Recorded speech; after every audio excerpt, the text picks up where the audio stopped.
Welcome to this week's edition of World Crisis Radio. This is Webster Tarpley speaking to you from Washington, D.C., just back from a jaunt to New York City for the opening of the United Nations General Assembly and the big diplomacy around the Obama-Putin summit. So we are back with a program which is full of news. Excuse me. Full of news, and that would be coming up now in the first segment. But first, let me invite you to another event, and this is here in Washington, D.C. It's on Monday evening, October 5th, this coming Monday, at the National Press Club. I'm going to be the guest of the Capitol Hill Civil War Roundtable. Capitol Hill Civil War Roundtable.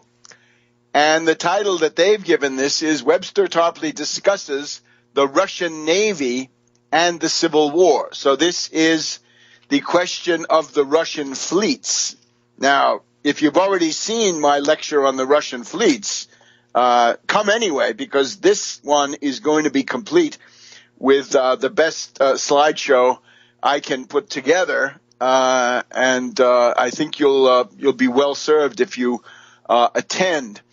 So this will be at the National Press Club, Monday, October 5th at 5:30 p.m. Now, 5:30 p.m. is if you want to take part in the dinner, including me, and the chance to discuss this topic, but also others, right, with the Capitol Hill Civil War Roundtable, of course, permitting.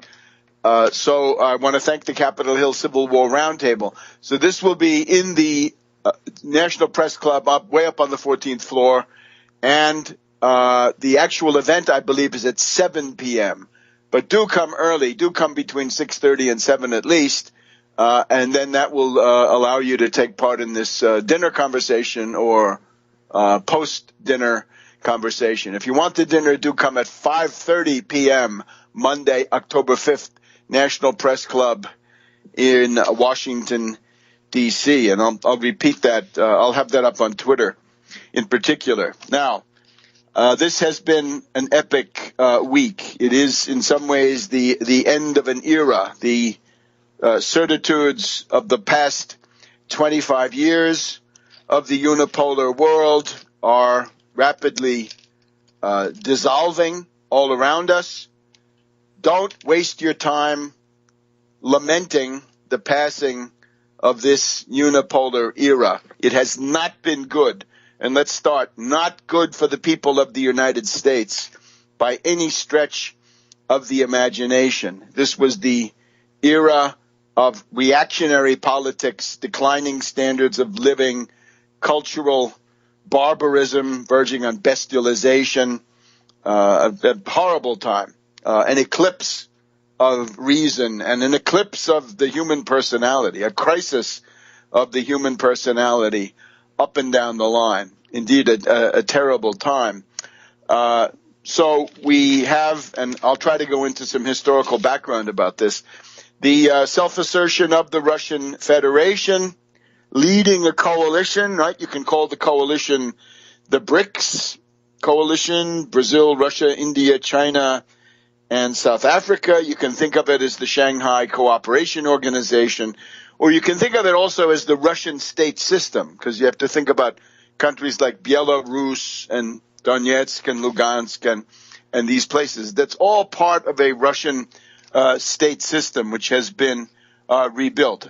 I say, first of all, the United States has absolutely nothing to fear from this. It's all beneficial, provided we can get rid of some of the lunatics that have been inhabiting the executive branch. As you know, we of the Tax Wall Street Party are taking credit big time for the ouster of ISIS Czar John Allen. We didn't represent the big battalions, but we represented the catalyst and the coordination of the big battalions to get together on a project. Allen out by the end of the summer. And sure enough, with 1 or 2 days to spare in the summer of 2015, Allen was out on his ear, fired. And he is now being followed by a couple of other hangers-on. I'm looking here at Politico, the political compendium, and this is from the 29th of September, just a couple of days ago. Pentagon's top Russian official resigns. The Pentagon top official overseeing military relations with Russia and Ukraine is resigning amid the ongoing debate within the Obama administration over how to respond to Russian moves in Syria and Ukraine. This is Evelyn Farkas, Farkas. Evelyn Farkas, Deputy Assistant Secretary of Defense for Russia, Ukraine, and Eurasia, leaving at the end of November after 5 years in office at the State Department.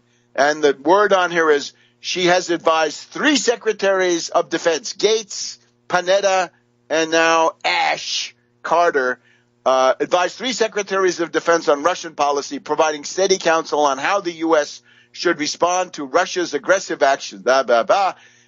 She got $244 million in support for Ukraine, and she brought fresh thinking to Southeast Europe. She supported Montenegro in joining NATO. She wanted to have cooperation with Georgia and increasing multilateral cooperation with the 3 Caucasus nations. Now, this looks like a neocon firebrand to me.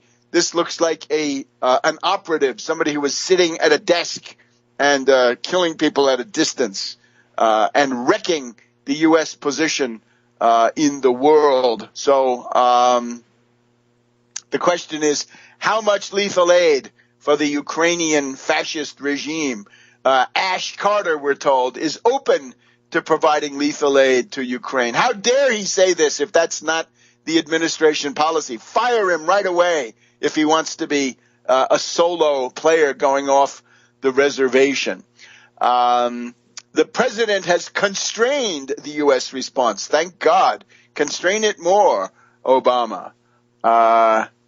And you get the idea. Hagel would have been another guy she worked for.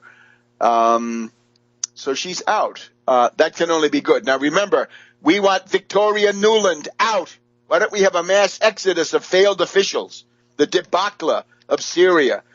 We're told now that the U.S. has 9, count them, 9 Pentagon-funded moderate terrorist rebels. Boy, if the Russians can find 9 moderate terrorist rebels, that's a needle in a haystack. Those Russians must have some kind of GPS or guidance system if they can find 9 terrorist rebels. Now, of course, the claim coming from Walnuts McCain and others is that the Russians have bombed the moderate terrorist rebels, his friends, he claims, that are funded by the Pentagon. So, I'm sorry, funded by the CIA. The Pentagon-funded ones are 9. The CIA ones, where they don't do any vetting, those are more numerous. And those are getting clobbered, of course, because they're in a revolving door. They're in the same revolving door with the ISIS killers. So, right now we've got a race. And my zinger on this is to the Pentagon.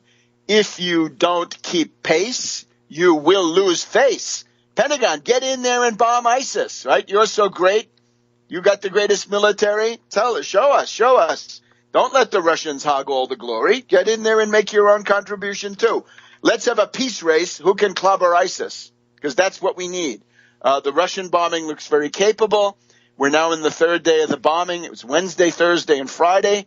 Good results. 12 targets now, including Raqqa, the capital. And we've got, however, an absurd piece of idiot diplomacy. 6 countries, including the unfortunate Madame Merkel, say stop doing it. We'll be back in just a minute with this on World Crisis Radio. Welcome back to World Crisis Radio. Webster Tarpley here in Washington, D.C. So, the Russian Federation is doing an effective job. This is serious bombing now. These are not the pinpricks and phony war appeasement strategies imposed by now departing ISIS czar Allen. This is serious bombing. And then we've got the Western whiners who were not strong enough to oust Allen for 12 months. Now it seems to be done. So we've got the countries that are saying to the Russian Federation, stop doing it. United States, United Kingdom, Federal Republic of Germany, France, Turkey, Qatar, and Saudi. They all say, stop. You might hurt those terrorist rebels. Those are moderate terrorist rebels. The official U.S. position comes down to saying, you can bomb ISIS, but you can't bomb Al-Qaeda. Let's send a letter to all of the 3,000 9/11 families and show them that the current bombing policy does not allow anybody from Al-Qaeda to get clobbered. And instead, that is what has to happen. So Walnuts McCain, the man who cavorts with cannibals, caliphs, and kidnappers, as he did, arrest McCain for ISIS. Once again, we're back to the same slogan.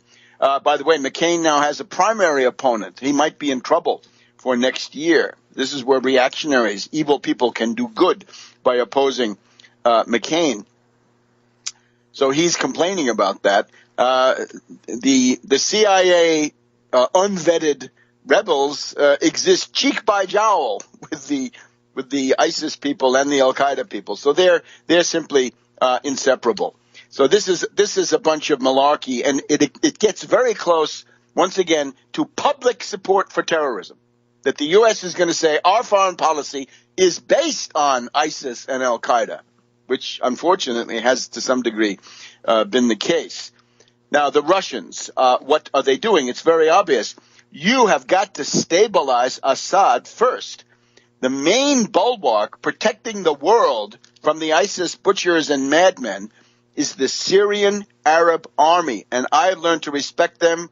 As I think I mentioned a couple of times, I visited a military hospital in Damascus in November of 2011. I was impressed by the bravery, by the sense of duty of the wounded soldiers that I had there. And I told every one of them, to the extent that I could, you are in the front line of civilization, and there are at least some people in the Western world who understand your sacrifice and who thank you for it and are grateful because you're the front line against civilization, the point where civilization collides with barbarism. So you're in the front line. So what Russia has been doing, quite obviously, is to bomb the most advanced rebel positions, not really caring whether it's ISIS or Al-Qaeda or Nusra or this phantomatic Free Syrian Army, or whether it's one of the 150 to 200 other groupings of lunatics. Remember, the principle for Syria is this.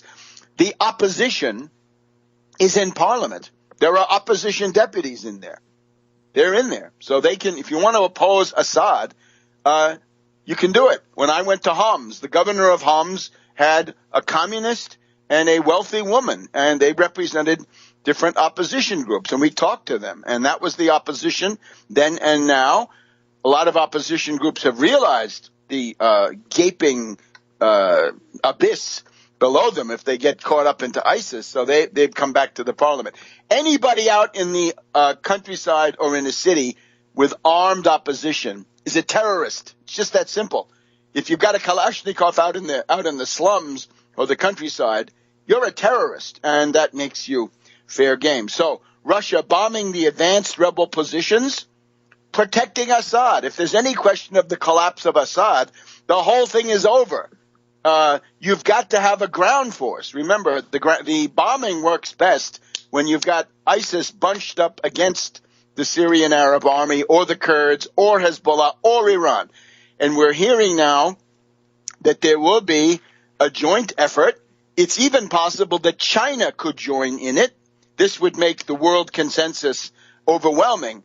The United States simply cannot go on with a foreign policy based on supporting terrorist groups. It's just that simple. It's got to end. And the people who are arguing for this are lunatics, and they've got to be fired. And that's Nuland and Power and quite a few others. I forgot to say Ambassador McGurk, the scurrilous sort of, what can we say, a personality out of Boccaccio's Decameron.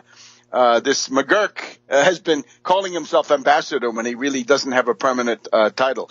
So he's a fraud. Don't let McGurk take over Allen's job. He'll simply continue the wreckage wrought by Allen. Now, There's a conference going on today in Paris. It's a summit. It is Germany with Merkel, France with Hollande, Putin for the Russian Federation, and Poroshenko for Ukraine. This is billed as a Ukraine conference, but now the linkage between Syria and Ukraine is overwhelming because you've got to get Russian help into Syria to destroy ISIS, stop the civil war. Therefore, you've got to end the economic sanctions on Russia, end the economic sanctions on Syria, and then proceed to cooperate, open diplomatic relations with Assad. Merkel is now saying she needs Russia to solve the Syrian question. Merkel has now also said that Germany wants to cooperate with Assad. So cooperate. Open your embassy. Send weapons to Assad. Help Assad. Arrest the various Free Syrian Army terrorists on German territory while you still have a chance. One speculation, of course, is that the CIA response to all this is that the CIA will try to strike in southern Russia, be it Chechnya, be it these other border areas in the Caucasus, Transcaucasus, North Caucasus, or, as we've seen, some city in southern Russia or something of this kind. In other words, to act this out. The group meeting in Paris is officially the continuation of Minsk II, to oversee the fulfillment of the Minsk II Accords, which, on the whole, have been successful. So this is going on today. Of course, we have to remember, right? Not all rebels are supplied through Turkey. We have other groups of rebels in southern Syria. Indeed, this is where the troubles began. That are supplied through Jordan. So don't forget Jordan. And the outlook of Jordan is not so different from the outlook of the Saudi monarchy, right, based on tribes in Jordan. Now, the other thing to remember, there never was a peaceful phase. For the 99 millionth time, there never was this halcyon days. We're hearing about this on National Pentagon Radio this morning, NPR, the Diane Rehm Show, International Radio. There never was a peaceful phase. The rebels were shooting from the first day, from the word go, going back to 1982. Back a minute. Welcome back to World Crisis Radio. Webster Tarpley here in Washington. It's the afternoon of October 2nd, 2015. And, of course, we just come from our unique Welcome Putin demonstration. The Tax Wall Street Party, United Front Against Austerity, was the only organization in North America to stage a Welcome Putin greeting in Dag Hammarskjöld Plaza near the United Nations. We want to thank the Belarusian television for being there. We want to thank Press TV of Iran for being there, and a couple of people associated with Russia today, but we also deplore the incomprehensible editorial policy of Russia Today that ignored, in effect, on their air, the only pro-Putin demonstration. What is wrong with that policy? Or better, you should ask what's right with it, because it's just incomprehensible. Lots of time for Rand and Ron and Assange and Snowden, but not enough time for people who actually have some positive idea of Russia. Anyway, that will not stop us. We will simply escalate until some of these people hopefully see the light. Now, at the United Nations, a lot of stuff. Abu Mazen of the Palestinian Authority has said that he will no longer respect the Oslo Accords of the early 1990s, right? There was that bright dawn of post-Cold War negotiations, but it's all fallen through because of people like Netanyahu, and because of the assassination of Rabin. This has not delivered its promise, needless to say. So Abu Abbas, attempting to keep attention focused on the Palestinians, as it certainly deserves to be. Netanyahu's histrionics have now reached the new all-time low. His impudence, but his desperation, right? The pathos and creepy quality, the 45-second interval glaring at the entire world shows, I think, a political desperado who is not long for power. And remember, who subsidizes those histrionic antics and that impudence is the American taxpayer. You're paying for him to put on that show. So better this guy should go into spending more time with his family. Lavrov and Kerry seem to be continuing some kind of dialogue, right? Notice we're not featuring Skull and Bones Kerry on our immediate ouster list, along with Kaplan and Allen and Newland and Samantha Power, but this is conditional on Kerry being reasonable. Jubeir, the Saudi foreign minister, the guy who used to be here in Washington, right? They had sympathy gags for him. There were supposedly plots against him that were actually manufactured by the U.S. intelligence community to win him a little sympathy. Jubeir says that with the Russian presence in Syria, a red line has been crossed. And then the journalist said, well, what are you going to do about it, Saudi? And he said, you'll see, right? Stay tuned. You will see. That's another one. There's another group that's ready to fight to the last American. Boy, they are going to be out there and aggressive and so forth. Also domestically now, people are having a hard time adjusting to the new realities. We have Miliband of one of the international charity organizations and Hillary Clinton, candidate, saying it's time to go back to a no-fly zone. Well, guess what? The Russian forces in Syria have essentially constructed a kind of a dome, a bubble over Syria. And the idea that the Israelis or the U.S. could go in there without provoking a major armed clash, that idea is passé. There would be a major armed clash, and God knows what would turn out as the consequence of that. So we're going to decline that. We don't want to know what the result would be. Instead, it's time to set up the coordination, right? There is a danger that with the U.S. and France and Russia and Britain and Syria and others, for what we know, Gulf states might be there too. We just don't know. In bombing Syria, bombing ISIS and so forth, that could lead to complications. Now, there is a coordination, we're told. We're told that there's a coordination in Baghdad. There's a kind of a committee that meets there, or a kind of a continuous consultation process, and that would be Iraq, Syria, Iran, and Russia. So they're coordinating. Why doesn't the U.S., why don't the British, French, and U.S. join that coordination so that you can actually conduct a war on terror? What's illegitimate? If Nusra is threatening to overthrow the Assad regime, which I don't believe, but if they were, it would make a whole lot of sense. It would be imperative to bomb the heck out of Nusra, because you've got to keep the Syrian Arab army in the field, well-stocked, good morale, and fighting qualities, because they have all this. They will defend themselves, right? This is not the Afghan army, it's not the Iraq army, this is the Syrian one, and they fight. So let's start cooperating. Now, we're told, what's the mood in the Pentagon? We're told, first of all, that a lot of U.S. military officers are defeatist. They say, oh, gosh, we don't even know how to defeat ISIS. I'll tell you how to defeat ISIS. 1,000-bomber raid in a day. You could do that, right? Maybe you couldn't put 1,000 in the air all at once like you did at the beginning of the first Gulf War in 1991. 1,000-bomber raid, clobber ISIS, wipe them out. This can be done. Force Turkey to close the border and cooperate with Russia. Cooperate with Assad. Arm Assad.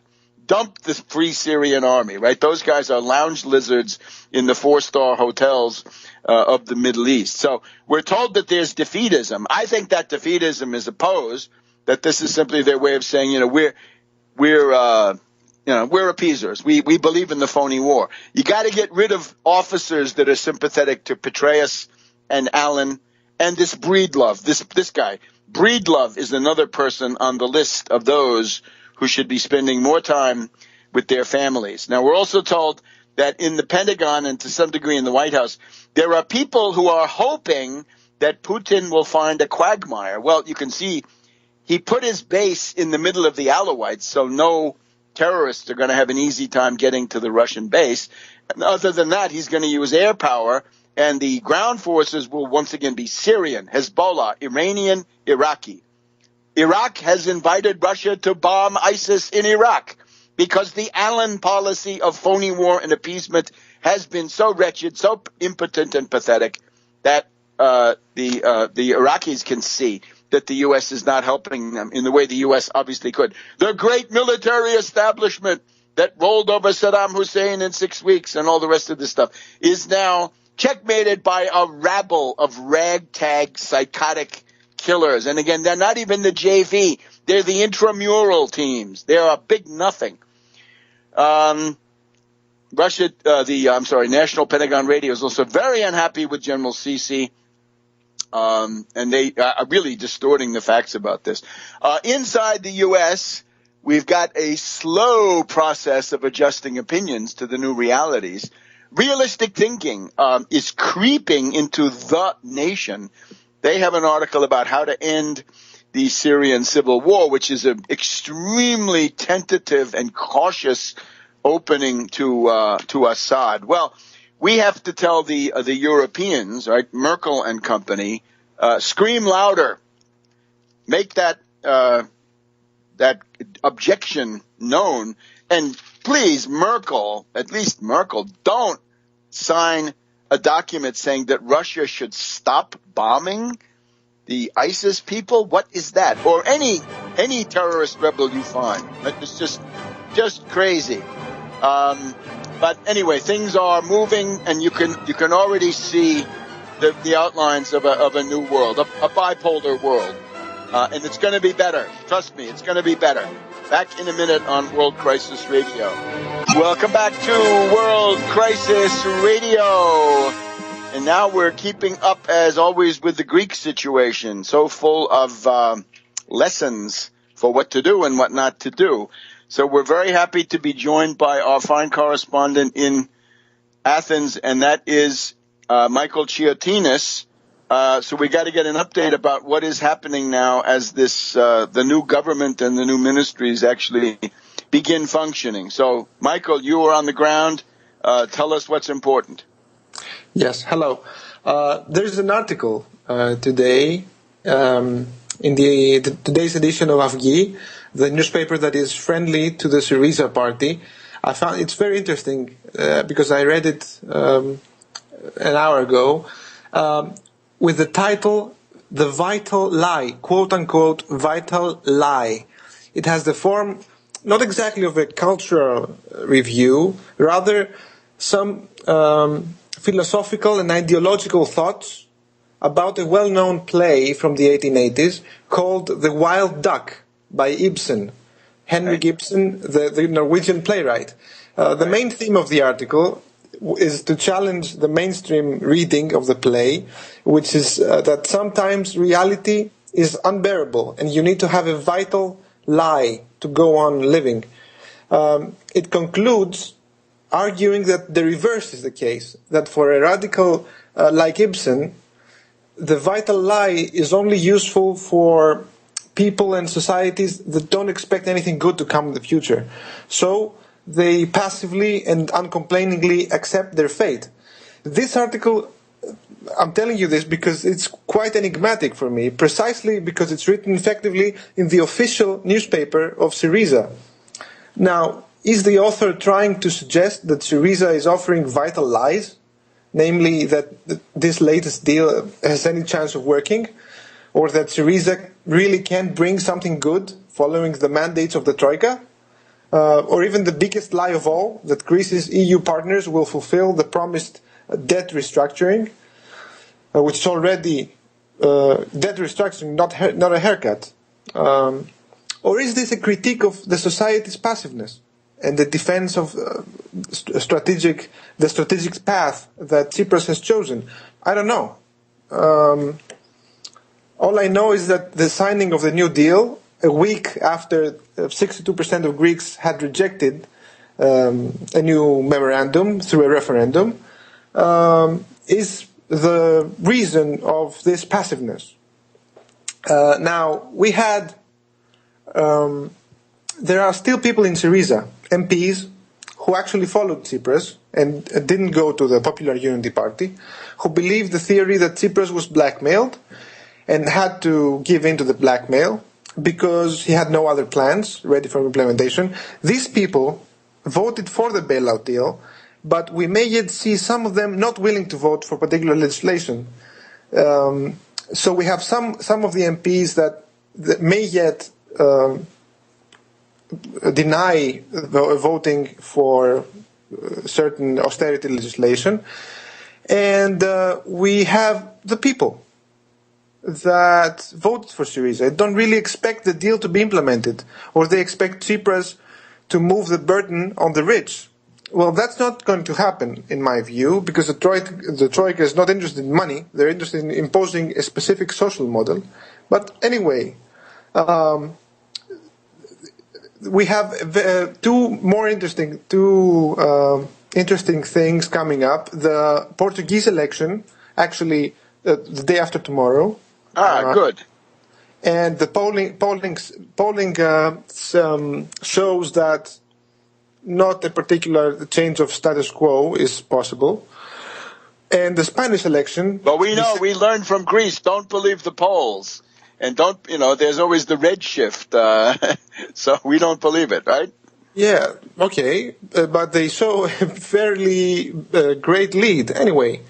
And we have polling about the Spanish election of December 20th showing exactly the same thing. There's no visible trend about a shift of the status quo in other southern economies being attacked in this way of Greece. We had also members of the Popular Unity Party, the pro-Grexit party, announcing a detailed plan. This is by Professor Lapavitsas and Heiner Flassbeck. Heiner, exactly. Heiner Flassbeck, a German politician and economist. And that's actually, our listeners can find it on the AthensRepublic.com. I've published it there. We had some Popular Unity members, former ministers, actually, bullied, intimidated. They were in Ukraine. They were at the Odessa region that's governed by none other than Mikhail Saakashvili.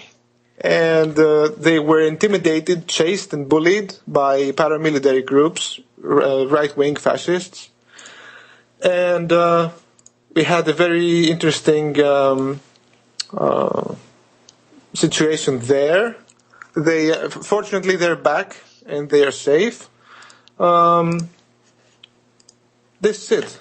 Now, just a couple of things. This Flassbeck, looking him up, right? So he's somebody who worked at UNCTAD, right? UNCTAD was considered one of the more radical parts of the United Nations bureaucracy. So he was at UNCTAD Geneva, right? United Nations Conference on Trade and Development. So he was there for a good 10 years. But the problem with him is his theories seem to be based on two ideas. One, he wants to support Schumpeter, this German origin economist. And you remember the idea with Schumpeter is creative destruction, right? Let the depression burn itself out, right? Let it play itself out, right? It's actually close to the Austrian or libertarian view. But at the same time, he's got Wilhelm Lautenbach. And Lautenbach is the guy that we've talked about here. Lautenbach is the guy who says you don't let the depression burn itself out. You fight the depression. You launch a 2 billion Reichsmark proposal in those days, and you start building the Autobahn, and you build the telephone system and railroads and other things. You soak up a whole bunch of unemployment, and you cut Hitler off at the knees, so the Nazis might not have made it. So the big question with Flassbeck is, are we going to get the Schumpeter side of him with creative destruction? I hope not. Or are we going to get the Lautenbach side? So the Lautenbach is again, what I think listeners of the program no, right? That's pretty much what I also represent, right? The W.S. Wojtyński German trade union plan, right? The one from the trade union. Yeah, presented right? at the Friedrich Society Club. Yeah, the Friedrich List Society is the Lautenbach side, and then the Wojtyński Tarnow Bada, WTB, right? That's the trade union one, and they agreed, and that would have been the basis for avoiding Hitler. Except this windbag Hilferding said, no, we can't do that because it violates Marxism, and it was actually because Hilferding was British and in league with Brüning, the austerity king. So that's that. No, I think we have the positive part because they're talking about technology and production, and all I see is positive things, actually. Professor Lepavitsas has worked in Argentina, about China. He has these particular models of industrial development and growth and technological cutting-edge technology. So I think we're going to get something positive from this, but we must start. And there we are. So thank you, Michael. We'll see you next week. Thank you very much. And I'm going to say a few words about Ibsen here in the next segment. Back in a minute. Welcome back to hour 2 of World Crisis Radio. Webster Tarpley speaking from Washington, D.C. on this afternoon of Friday, the 2nd of October. We're now in the fourth quarter, and let me now repeat my cordial invitation to anybody who is in the Washington, D.C. area or can get here. Please come to the National Press Club on Monday evening, Monday, October 5th at 5:30 p.m. for the dinner party and 7 o'clock for the talk.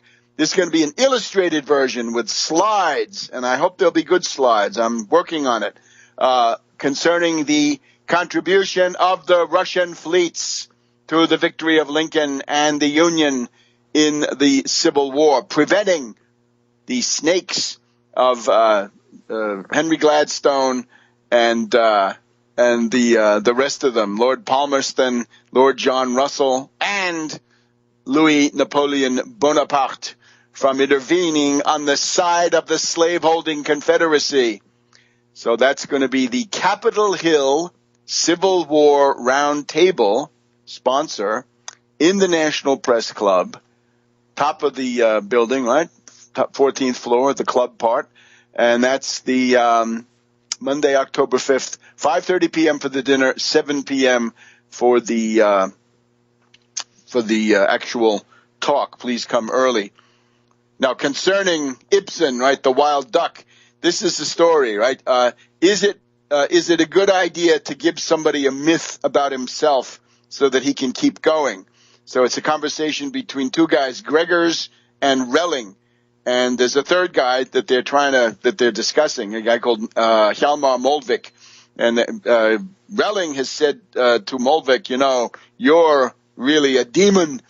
And the question is, it doesn't have anything to do with anything. It's just a way for the guy to make some myth about himself so that he can keep going.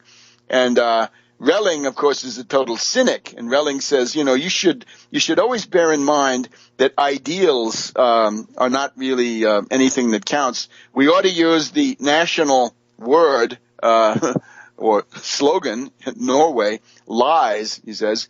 The other guy says, aren't these the same thing? Yes, they are.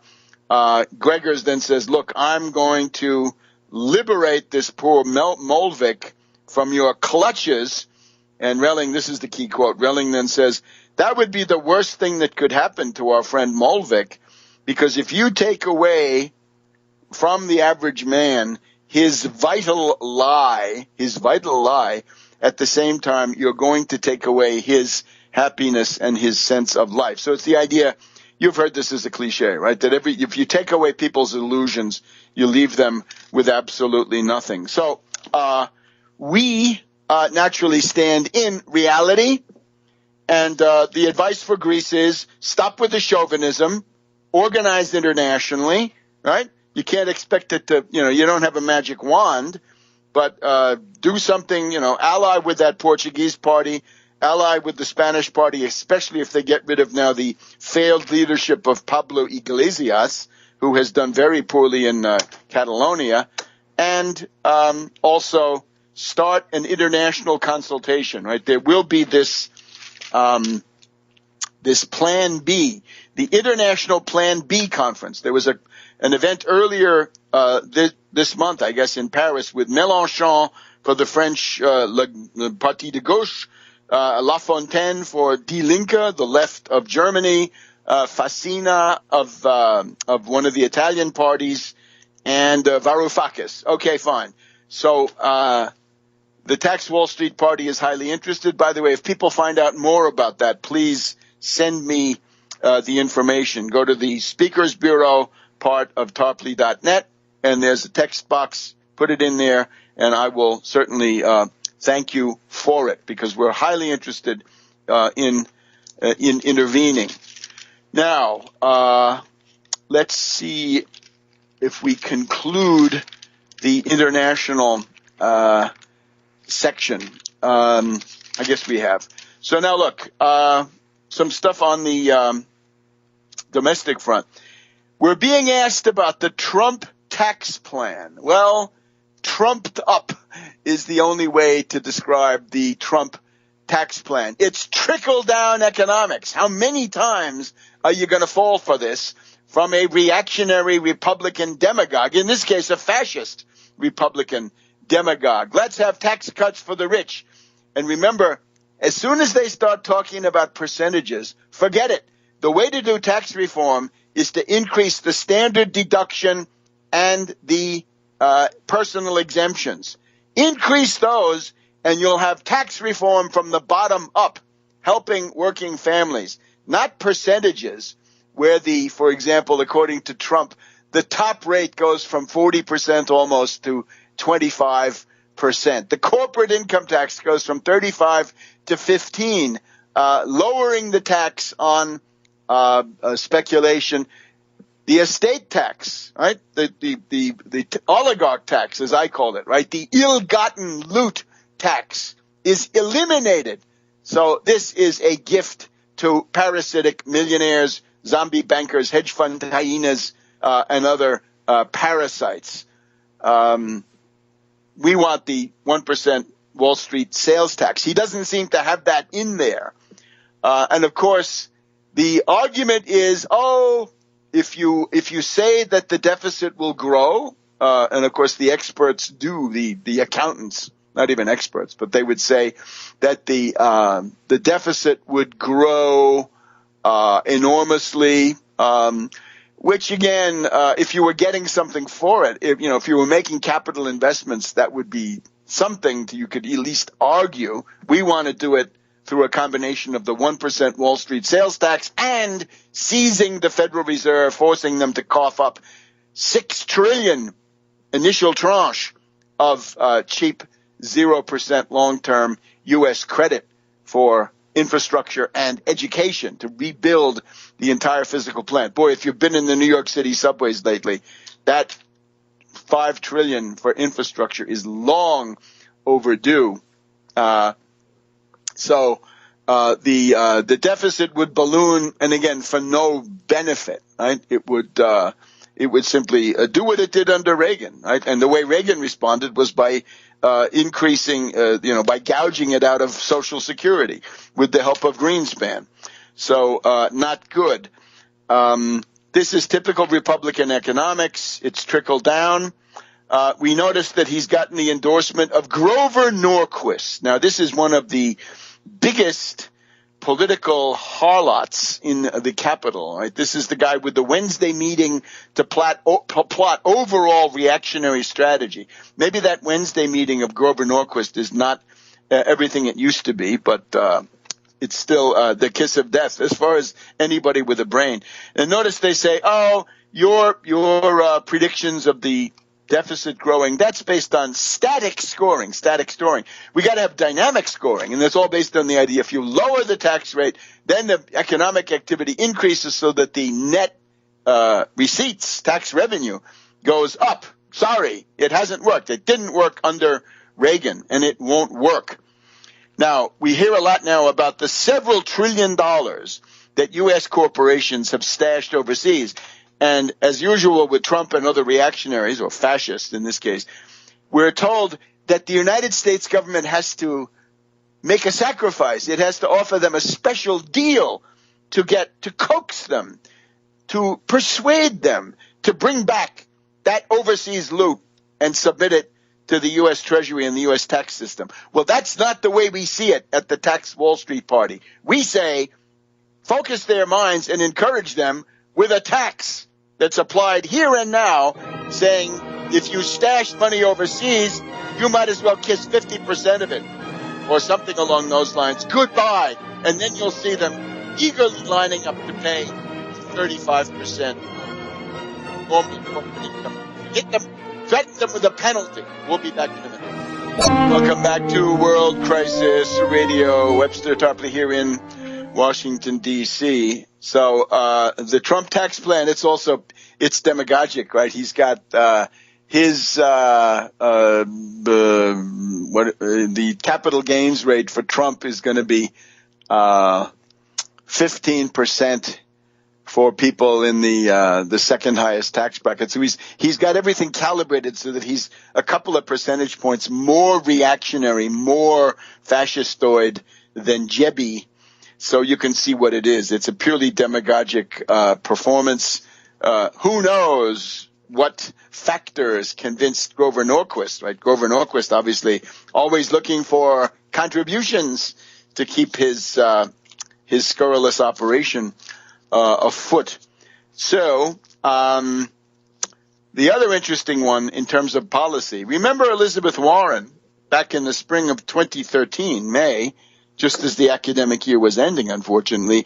Remember, she proposed a 0.75 interest rate on 1 year of new federal student loans, and that would come out of the discount window of the Federal Reserve, so that the student could get the same rate that a zombie banker could get. And since we are not sectarian at all, we immediately launched a campaign in support of that proposal, the 0.75, also because the interest rate would have been the lowest available. Naturally, we would have argued for a 0% rate out of the Maiden Lane credit facility, say, something like that at the Federal Reserve. But still, 0.75 is better than 3, 4, or 10. And at the same time, we were encouraged to see somebody in the Democratic Party proposing to coerce, to direct, to force, to oblige the Federal Reserve to serve the public interest and not just a clique of zombie bankers meeting in an oak panel boardroom. The problem was, of course, that poor Elizabeth Warren, I guess betraying her mushhead roots, immediately dropped the proposal. Why did she drop the proposal? Well, as we said, the Democratic Party put the heat on her. And we're now finding that the way that this happened was a guy called Robert Litan, Litan, and he put out an interview. He posed as an official of the Brookings Institution.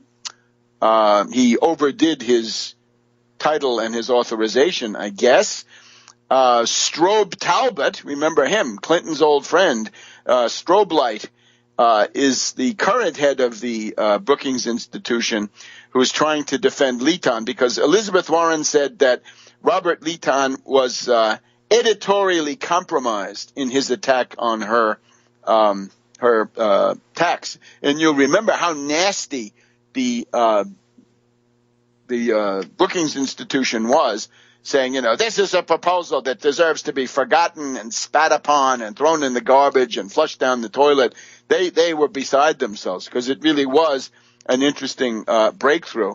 But Elizabeth Warren simply didn't have the guts to keep going. And now she puts out a thing blaming Robert Litan, then of the Capital. His research was sponsored by the so-called Capital Group, obviously a group of investors, I guess we can say. So that's Elizabeth Warren complaining, well, why didn't you keep fighting there, Liz? Why didn't you show us what a fighter you were? They come after you and you fold and you cave. That's not inspiring at all. We're also told now that Secretary of Education Arne Duncan is going to be leaving. He's undoubtedly got a lucrative offer from some privatized charter school or privatized education operation, because that's what he's been trying to do, wrecking the Chicago Teachers Union and others, taking advantage of the American Federation of Teachers and so forth. So that's deplorable. Now, concerning COINTELPRO stalking, one of our constant themes here, right? We're trying to spread awareness that the old COINTELPRO 1.0 has now been surpassed by COINTELPRO stalking 2.0. And the difference is the old method, 1.0, was fairly crude, right? Typically, the FBI would try to get a provocateur. This would usually be somebody posing as an ultra-left, go into a group and you say, you guys are not radical. You're not being real leftists. You should be out there. And then encouraging these poor dupes to cross the line into some kind of violence, and then they can all be rounded up. Or even just talk on the telephone and tell somebody recording it right at the other end, some agent, oh my God, we've got this ambitious plan, blah, blah, blah. I'm not going to repeat it, but you get the idea. So that's the old style, right? The idea was to set you up to be arrested. And of course, this continues, but now laid over that is the new layer of COINTELPRO, which is designed to essentially split groups, to neutralize them, to make people demoralized, to drive them out of politics, to make them think they're going insane, to provoke their suicide in some cases, to essentially make their lives into an inferno of continuous failure and opprobrium, and triumph over them in this way. It is imperative that people understand this. Now, in New York City, right, great capital of leftism, I had a chance to sample quite a number of people about this, and my finding is the following, that COINTELPRO 2.0, COINTELPRO stalking, the modern kind, the Stasi Zersetzung kind, right, decomposition, and above all, the application of 1.0, 2.0 Zersetzung on the social media is not understood. It's not understood. And the problem with it is, one of the giveaways of 2.0 is that it contains plausible deniability. In other words, if they send in a provocateur who proposes violence, well then, that guy can be taped, he can be exposed, you can nail it, right? You can say this is what they did. But with the modern one, it's got plausible deniability. So often the response is skepticism, sometimes not even expressed. And it's sometimes look at you with glazed eyes, and people are thinking, are you really that important? Do they really care that much about you? Why would they pay so much attention to you? Who are you, after all? So there's an element of postmodernism in it. Remember, postmodernism generally denies the idea of human greatness or human agency at a high level, right? Agency is reduced to a very low level. And to be, if you're a world historical individual, for postmodernism, that's just not possible. There is no such thing. So people have this idea that there's been a retreat into a very limited conception of the human ego and the human role. And this, I think, people have got to understand, you don't have to be very important anymore. COINTELPRO stalking has been democratized, and it's extended to everybody, no matter how humble. So watch out. Keep your eyes open. Back in a minute. Welcome back to World Crisis Radio. Here's another note about some of the responses we get now on Facebook, right? The Tarpley Facebook operation is it's extremely lively. We thank people who are expressing their interest. But we're starting to get messages that go like this. Don't you people understand that the Pope is a Jesuit? That therefore you can't trust him? And that the Jesuits are the problem in the world? We get others that say, don't you understand that it's the Israelis or the Jews that are the problem in the world? Or don't you understand that the immigrants are actually the problem? Well, we repudiate all of this. And the thing that is noticed about this is that these things come from very ignorant people who know very little about the story of, say, the Jesuits, right? We put out a statement on there, right? The Jesuits were founded in Rome with the help of Gasparo Contarini, the Venetian intelligence chief. They were big in the Spanish Empire, but they were not as big as you think. The Franciscans, for example, ran Latin America for the Spanish more than the Jesuits. And of course, there's this inconvenient fact that by 1767, the Jesuits had been kicked out of the Portuguese Empire, the French Empire, the Kingdom of the Two Sicilies, Naples and Sicily, Malta, Parma, the Spanish Empire. So that's a good chunk of the world. So how are you going to advance a claim that the Jesuits rule the world today when in 1767 they went into a prolonged eclipse? Now, of course, the Jesuits did turn around and they got their revenge on the Spanish by supporting the British destabilization, right? What goes under Bolivar, San Martin, and O'Higgins and some others, that was done with the help of the British, and the Jesuits joined in. This is not the definitive judgment on those guys, but still, that's what happened. It was the British moving to detach Latin America from the empire of Spain. Right now, the other one is this meeting that the Pope had with the Kentucky county clerk. I think what that shows is not the ability for intrigue, but it's simply the failure to understand this, right? By all accounts, the interview, it looks like it was a group audience. It was not a general audience with hundreds. It was not a private audience with one or two. It was a group audience. So in comes the county clerk, right? Kim, whatever her name is. and of course, as soon as that's over, her lawyer goes out, Hucksterby shows up, and they do a victory lap about how they got in to see the Pope, and very few others did. This is essentially a setup. The Pope was set up by this guy Vigano.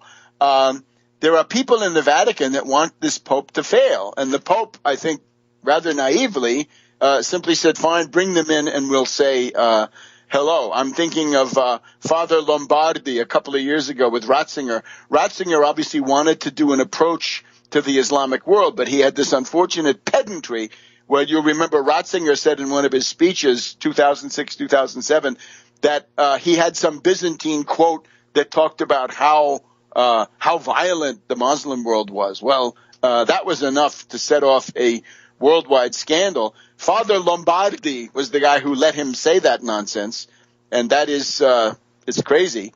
If he'd still had Navarro Valls, let's say. Navarro Valls was the very intelligent Spanish priest who had been the spokesman for the Vatican before that, he probably would have gotten a warning, don't say this. So somebody needed to say to Francesco, don't have this woman in there because you're going to make people feel like you tricked them.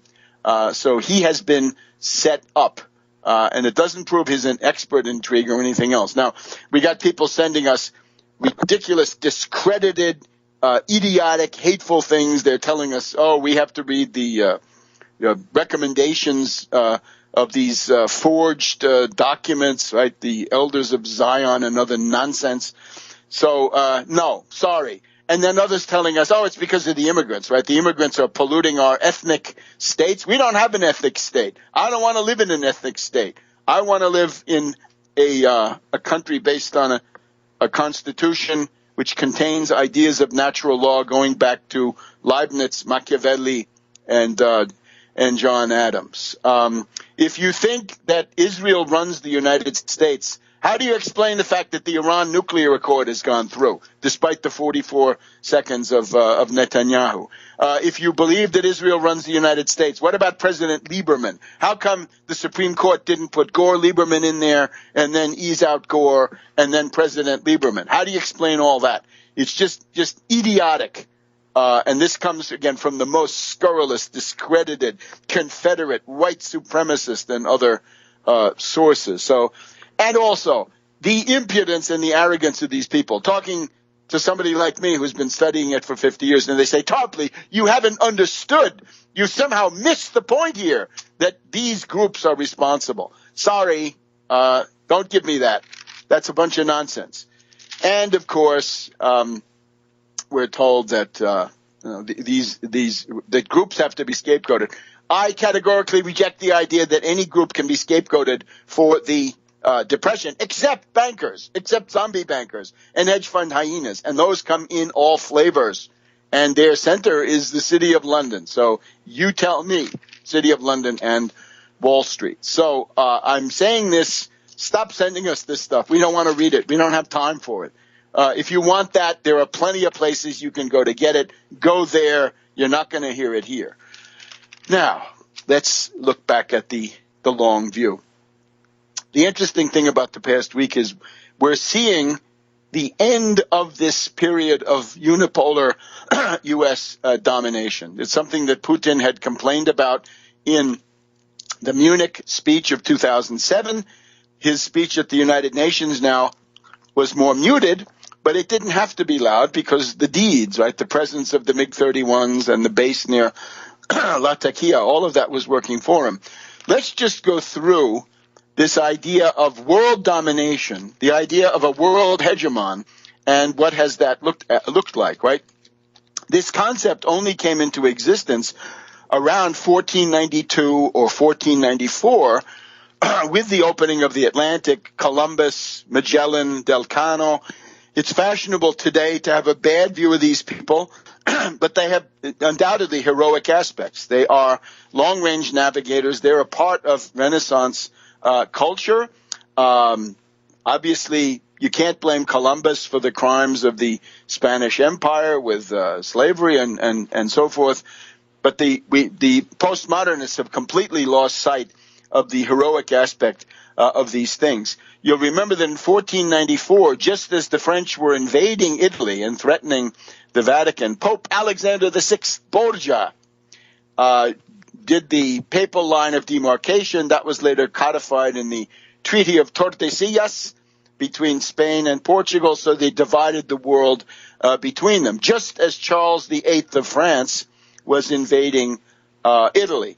So that started the series, and this is the 1494, the French in Italy. That's the big event in Machiavelli's life. He says, I never would have believed that the French could have conquered Italy with chalk alone, marking the doors of the buildings they wanted to seize with no resistance until he turned around and started to go home. So this opens the thing of the great fight between France and Spain over Italy, Charles V of Habsburg on the Spanish and Austrian side, and Francis I, François I of France on the French side. Now, the outcome of that is a series of Italian wars that lead up until 1530. 1530 marks the beginning of Spanish world domination. 1530 to 1659, Spain, generally speaking, dominates the world, and we'll tell you how in our final segment. Welcome back to World Crisis Radio. We are now going to put the transition from the unipolar world of 1990 to 2015, the past quarter century, marked by the attempt at unipolar domination by the United States, which has been wrecked in the only way it could have been wrecked, from within by neocon fascist madmen, neocon warmongers, joined by humanitarian bombers of the Samantha Power stripe. The end of the Italian wars marks the beginning of a period of Spanish world domination. It starts under the Emperor Charles V. He is soon, or relatively soon, by about the middle of the century, he's replaced by Philip II. And by 1580 or so, we have the merger of the Portuguese world empire and the Spanish world empire, both then ruled by Philip II from the Escurial near Madrid.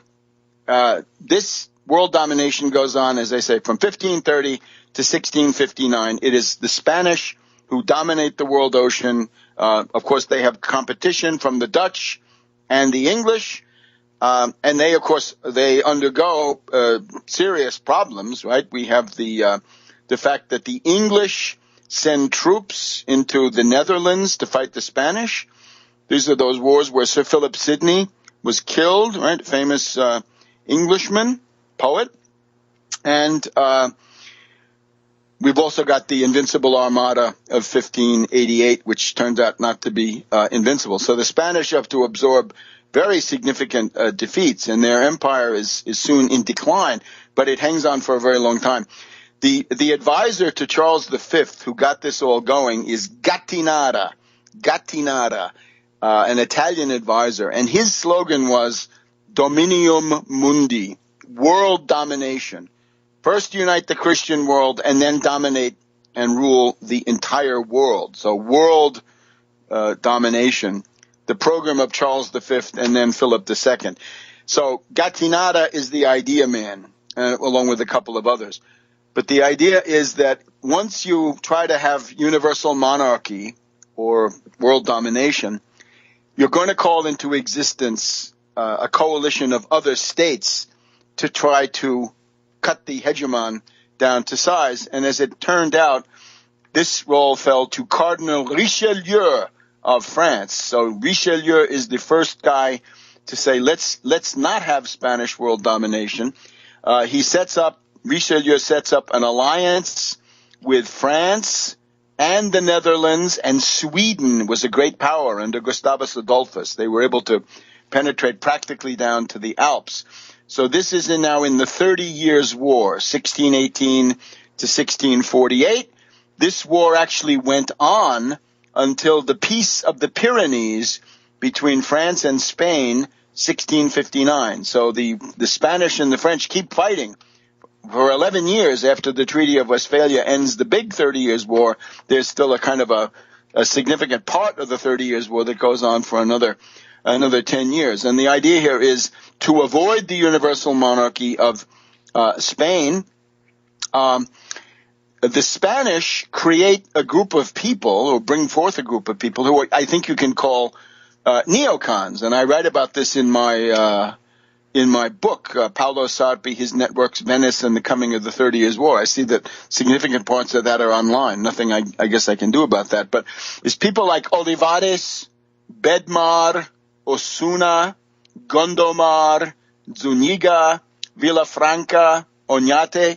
That's a group of Spanish neocons who essentially say we gotta maintain the empire with constant war, and in the meantime, the entire textile system, the sheep, the wool, the looms, everything else is collapsing at home. So the French take over. Now the French. This is now the era of Louis XIV.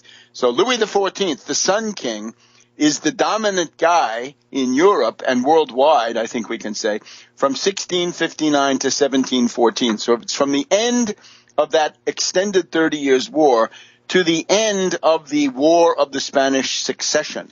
And in the case of the War of the Spanish Succession, this is William III of England, William and Mary, who puts together this grand alliance against the Sun King. So again, a coalition of other states. So England, the Netherlands, Austria get together against the Sun King. And that it includes, the takeover of England in 1688 by William and Mary, all kinds of stuff. France and Spain stay together. They try to carry out the unification of those two monarchies, right? The idea was the Pyrenees exist no longer, but it doesn't work. And by 1714, the big winners are the British.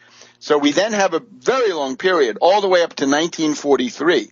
So from 1714 to 1942, 43, or thereabouts, the British tend to dominate the world. And after Trafalgar, right, the naval defeat of Napoleon, they have about a century of very marked, practically multipolar, but not quite, world domination. So that ends really in the Second World War. Purists may say there's a period in the middle of the Second World War where Nazi Germany may have gotten to world domination. We don't need to get into that fine a detail. But from 1943 to 1990, you've got the relative domination of the U.S., but of course a strong Soviet Union with the Warsaw Pact and a powerful coalition of states. So it's not really a unipolar world, although there is the hegemony tendency of the United States. And then we get down to the collapse of the Soviet Empire, which was a disaster, didn't have to happen. You could have kept it together, let the Baltics go, let some people, let Georgia go if they want to go, a few others. But other than that, you could have kept it with Ukraine and Belarus and Central Asia. But no, the push from the CIA and from Washington and so forth, this was very strong. So a period from 1990 to 2015 of really unipolar U.S. world domination. It has been poorly administered.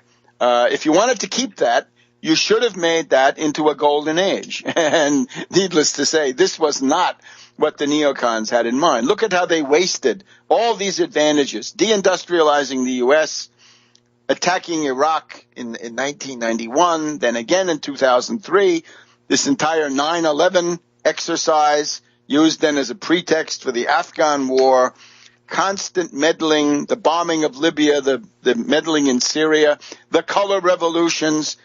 It's all terrible, terrible administration. We can thank the neocons for whatever bad events go with this transition. But if we get rid of the neocons, the events really don't have to be bad. What we're looking at, as I've tried to point out, we should actively seek a condominium with Russia, a two-party world domination or administration, with the British and the French being brought along by the U.S. in the Security Council and China being persuaded to join in by Russia. With this, we could dictate an end to the war in Syria. We could dictate a solution to the Ukrainian situation, which would essentially be conforming with the issues, the interests of Russia and the United States, if reasonably understood, not by neocons, but by actual classical Americans, we could say here. We would have no problem getting along with Russia.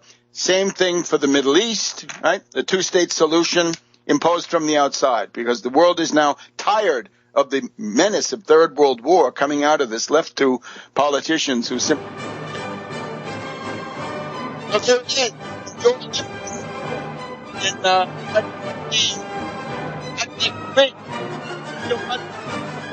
National